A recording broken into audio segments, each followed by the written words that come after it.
Hello, আসসালামু আলাইকুম viewers, কেমন আছেন সবাই? হোমমেকার কিচেনে আপনাদের স্বাগতম।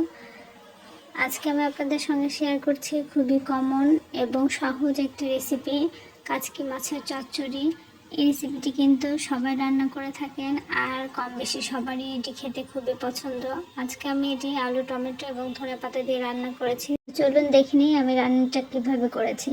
তো রান্নাটা করার জন্য আমি প্রথমে ফ্রাই প্যানে কিছুটা পেঁয়াজ কুচি দিয়ে দিলাম, এর মধ্যে দিয়ে দিলাম স্বাদ অনুযায়ী কাঁচামরিচ, ঝালটা কম বেশি যে যার পছন্দ মতো দিতে পারেন। এরপর দিয়ে দিয়েছি রসুন কুচি, শুকনো মরিচ গুঁড়া, ধনে গুঁড়া, জিরা গুঁড়া, আর এখানে আমি দিয়ে দিচ্ছি হলুদ গুঁড়া।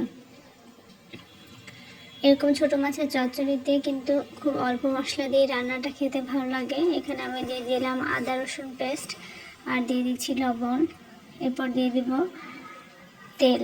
এটাকে দিয়ে খুব ভালো করে হাত দিয়ে মেখে নেব। যে কোনো হাতে মাখা চচ্চড়ি রান্নার জন্য এই মেখে নেওয়ার পার্টটাই খুব জরুরি।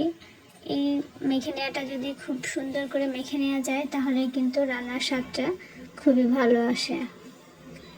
তো হাত দিয়ে মেখে নিতে অনেকের হয়তো হাতে ঝাল লাগে, সেক্ষেত্রে আপনারা গ্লাভস ইউজ করতে পারেন।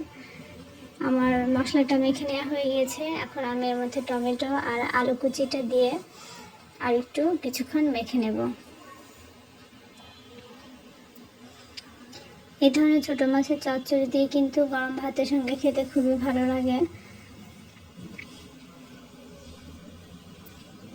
তো এটা মেখে নিয়ে আমি এর উপরে এখন কাচকি মাছগুলো দিয়ে দিব। আমি কিন্তু এখনও চুলাটা জ্বালাইনি, পুরোটা মেখে নেওয়া হয়ে গেলে তারপর চুলাটা জ্বালিয়ে দেব। এখন আমি উপর থেকে কাচকি মাছগুলো দিয়ে দিচ্ছি। আর এই রান্নাতে খুবই সামান্য পানি ব্যবহার করতে হয়। খুব পানিটা যদি বেশি হয়ে যায় তাহলে মাছগুলো কিন্তু একদমই গলে যায়, তখন খেতে আর একদমই ভালো লাগে না। এটাকে একদম হাত ধোয়া সামান্য কিছু পানি দিলেই কিন্তু ওই পানিতে রান্নাটা হয়ে যায়।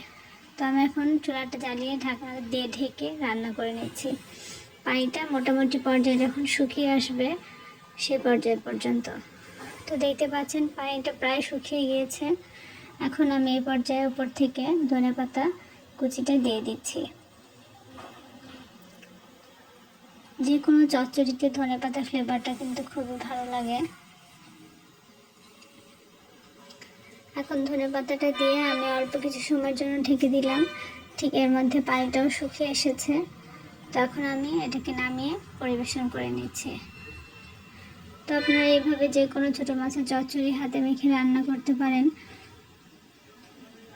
আজকের রেসিপিটি কেমন লেগেছে অবশ্যই কমেন্টস করে জানাবেন। আল্লাহ হাফেজ।